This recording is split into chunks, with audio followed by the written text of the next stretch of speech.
Siete stanchi pure voi? Sei stanca, Graziella, che ti sei appena iscritta al canale? E immagino la stanchezza, perché se ti sei iscritta sul video dove diciamo è fatta, è praticamente fatta, ci siamo, ciao, ciao.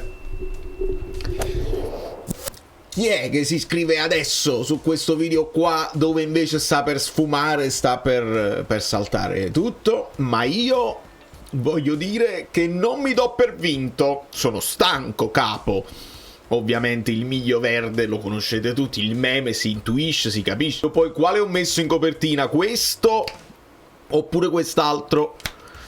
Perché poi potrebbe essere stanco anche Osi, legittimamente, perché noi siamo stanchissimi. Anche Osi, che ha deciso la sua destinazione e non si sblocca la cosa, o non è perché uno si mette dalla parte di Osi, lui, assolutamente no. Ma semplicemente come copertina la faccia di Osimhen ha più senso della faccia di Duncan. E volevo fare un pochino di approfondimenti. Voi lasciate un like semplicemente per il titolo geniale suggeritomi da Nicole nel gruppo Telegram, che stanno impazzendo così. Il miglio azzurro, perché non finisce mai, ed è il percorso che poi ti porta alla fine di tutto. Comunque finirà, dovrà finire, dovrà avere magari... Capiamo. Allora mi sposto perché questa storia delle garanzie parte, credo, da questa... questo è stato il primo che ho letto che parlava nello specifico di queste garanzie che dovrebbe dare il Galatasaray, portando ad esempio un acquisto che il Galatasaray parrebbe, e dico parrebbe perché noi le cose turche non le conosciamo, non ci stiamo appresso. Non ti sembrano queste cose enormi? Cose turche! Cose turche! Insomma, il Napoli vuole una garanzia, si può dire che sia frustrante, ma è buon senso che vogliono delle garanzie. I recenti problemi con i pagamenti per il trasferimento del Galatasaray sono un esempio del motivo che ha il diritto assoluto di chiedere una garanzia. Ad esempio, e questo è l'esempio che stanno dicendo tutti, il Galatasaray ha ingaggiato Derrick Cohn dall'Hannover per una cifra base di 3 milioni e qualcosa, più 300.000 sterline, più un euro di 300.000 sterline, vabbè, di bonus. Nonostante la modesta entità, il Galatasaray non ha pagato anticipamente l'intero importo concordato. Dopo i ripetuti ritardi, l'Hannover ha dovuto segnalare la questione alla FIFA, arrivando persino a minacciare di impedire al Galatasaray di registrare nuovi trasferimenti se il debito non fosse stato saldato. Sotto pressione, il Galatasaray alla fine pagò la quota rimanente con gli interessi per risolvere la controversia. Se un club come il Galatasaray ha problemi a pagare 3 milioni, ovviamente sui 75 si crea il problema. Ora però, se voi scorrete questo post, lui ci porta anche le fonti, per esempio questo è Sky, ma è Sky tedesco, e qua onestamente vado un po' in difficoltà. Se voi scorrete, c'è qualcuno che dice questo non è vero, perché porti avanti notizie false. E quindi siete conoscitore di cose arabe. Cose arabe, cose turche, cose sporche, cose pulite. In Egitto, per esempio, io sono di casa. Durante la stagione estiva, io nelle acque del Nilo mi faccio il semicupo. Chiedi a Grok di fare il fact check e non si chiede soprattutto a una intelligenza artificiale che è completamente impazzita negli ultimi giorni appresso ai fake, a leggere i presunti fake di Pedullah, claim acerbi. C'è gente che ride, tifosi presumo del Napoli che dicono che Galatasaray non hanno i soldi, non li avete, ok, ciao, eccetera eccetera, e io poi vado a capire chi è costui e rilevo che è un giornalista belga, quindi possiamo chiedere magari a De Bruyne, a Ngong, ai nostri belgici se a Luca se effettivamente è attendibile, che parla del Besiktas, segue il Besiktas. Allora ma non lo so se è tifoso del Besiktas, perché se è tifoso del Besiktas è come se un giornalista, un Biasin, si metta a dire una cosa magari del Milano, della Juve. No, poi Basile magari è attendibile perché non dice cose fa, però è un tifoso chiaramente interista, è sotto tutti quanti, sei pelato, anche se le cose magari che dice sono vere, quindi non possiamo fare un fact check effettivo. Quello che però mi chiedevo io è, oltre a questo che è un trasferimento piccolo di pochi milioni, gli altri acquisti, perché hanno fatto altri acquisti al Galatasaray, noi solo noi stiamo chiedendo le garanzie, è perché l'entità della clausola, o meglio del prezzo, che è esagerato e che evidentemente non fa stare tranquilli nessuno, perché quando sono andato dal Norwich a comprarsi Sara, se lo sono comprati e hanno speso 18 milioni e non ho letto nessun articolo di problematiche nel momento in cui bisognava pagare. Insomma, signori, io credo che serva un video per le liste. Al di là di tutte le culo, lasciate un like, ma che lasciate il like. La situazione è questa. Uno non è che può costringere Osimhen ad accettare la rabbia se lui non la vuole accettare, e l'hanno ricoperto d'oro le possibili offerte, eccetera eccetera. Non lo puoi costringere ad accettare quello che lui non vuole accettare. Il Napoli con quel rinnovo si è fatto un bel guaio, perché te lo ritrovi addosso, accollato con lo stipendio che ha. Qualcuno dice 12 netti e ci sarebbe, io ascolto, non lo posso sapere, ma parlano della possibilità del Napoli di estendere il contratto di un altro anno, perché poi quest'anno andrebbe poi in scadenza nel 26 e lo perdi a zero in maniera naturale. E già il fatto che tu stai un anno dalla scadenza, è normale che poi non trovi altre squadre magari in Premier che piacerebbero a lui offrire chissà quanti soldi e quindi quello è stato il problema.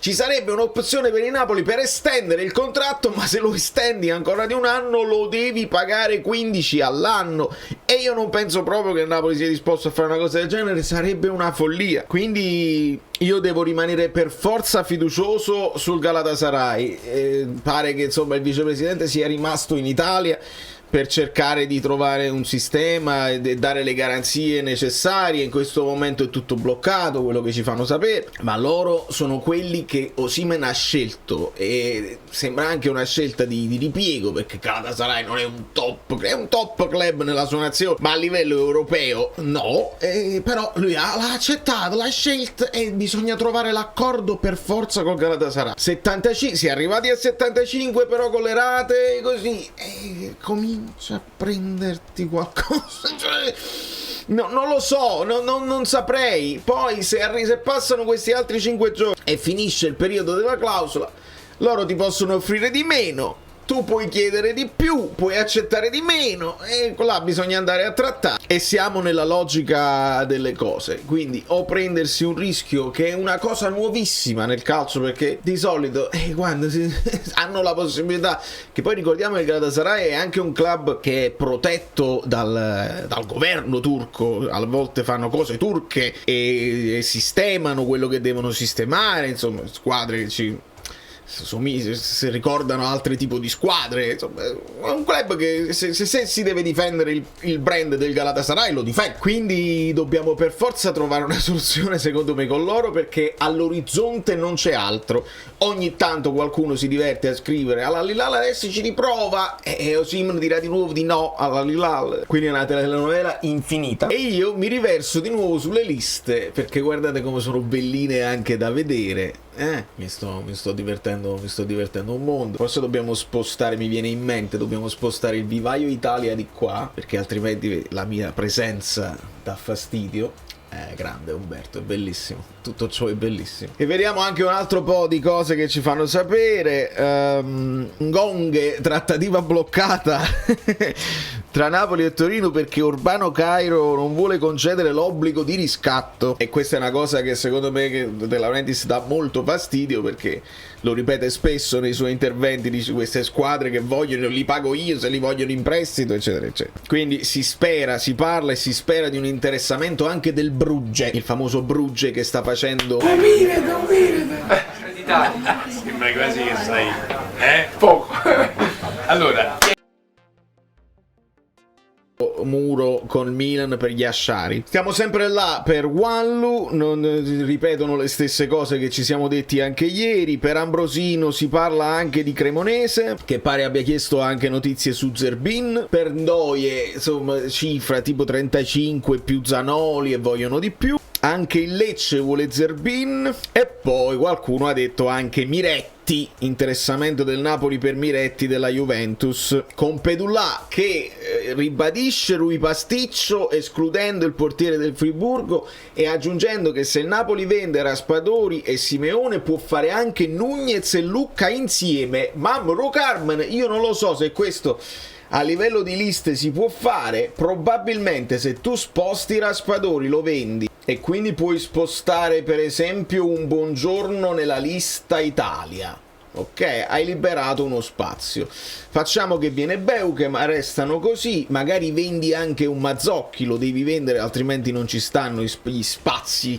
il posto necessario. Facendo così ci puoi aggiungere Nunez, vendi Simeone, puoi aggiungere Lucca e siamo a 16. Se ci aggiungi Ndoye siamo arrivati alla fine della lista con un portiere. Resterebbe un buco secondo me poi a centrocampo, e dobbiamo capire se poi il Napoli si fionda magari su uno giovane, perché a centrocampo secondo me qualcosa va fatta. Perché? Perché se ci mettiamo sul campetto, sto cominciando a ragionare sotto questo punto di vista. I nomi più in grande sono quelli là, diciamo, titolari, e li sto mettendo, diciamo, in maniera asimmetrica, perché questo è un 4-3-2-1 se vogliamo. La cosa strana di questo schema è che mi devo inventare il vice Anghissà. Non abbiamo a tutti gli effetti un vice McTominay, ma se poi prendiamo sia Leng che Ndoye abbiamo questi due esterni, e quindi avrebbe forse più senso un 4-3-3 con Politano che deve sempre essere titolare, ricordate. Quindi diciamo Leng qua, e a quel punto il De Bruyne, se gioca De Bruyne si cambia modulo. E comunque io vedo dei buchi a centrocampo importanti, a meno che De Bruyne tu non lo consideri proprio uno di quelli che deve giocare come mezzala, e allora è un altro paio di maniche. Io sto immaginando De Bruyne più vicino alla porta per fargli fare meno fase difensiva, meno rincorse all'indietro. Questa è la situazione che il buon Conte dovrà assolutamente gestire al meglio e farci capire. Io sono molto curioso, eccitato per capire come si vorrà schierare il Napoli, perché stiamo facendo un mercato molto interessante, molto stimolante, però non ho ancora capito qual è il piano gara, se c'è un piano gara di riferimento, e credo che ci debba essere. Poi sei partito con un piano gara l'anno scorso 3-4-2-1 e lo hai cambiato in corso d'opera, quindi si vedrà poi alla fine, si vedrà a settembre, a cose fatte e chiuse, come il Napoli si vorrà mettere in campo, e sarà molto interessante vedere come si fa. Insomma, io lasciate like, voglio essere fiducioso che si troverà un accordo con Galatasaray, che non è possibile che loro non possono produrre delle garanzie bancarie, non è possibile che tu vieni ad offrire 75 milioni in 5 esercizi e non li puoi pagare, non è possibile, non ci posso credere, sono club di livello troppo alto per venire a fare una perdita di tempo di questo tipo. Deve per forza sistemarsi, perché tra un po' si parte con il ritiro. Osimhen dice no, io non vengo proprio in ritiro, dopodiché si va in causa, perché noi nel frattempo già sono 10 giorni di stipendio che gli stiamo pagando, perché comincia a luglio ed è sotto contratto con noi e già lo stiamo pagando, e se lo stiamo pagando sulla base dei 12 milioni netti, e quindi chissà il lordo quanto è. Mamma mia, non voglio pensarci proprio. Arrivare a una soluzione, a sistemazione per forza, altrimenti la situazione è brutta. Non ti presenti, gli altri si cominciano ad allenare, poi magari vieni a Di Maro e tiri il muso e si lavora a parte.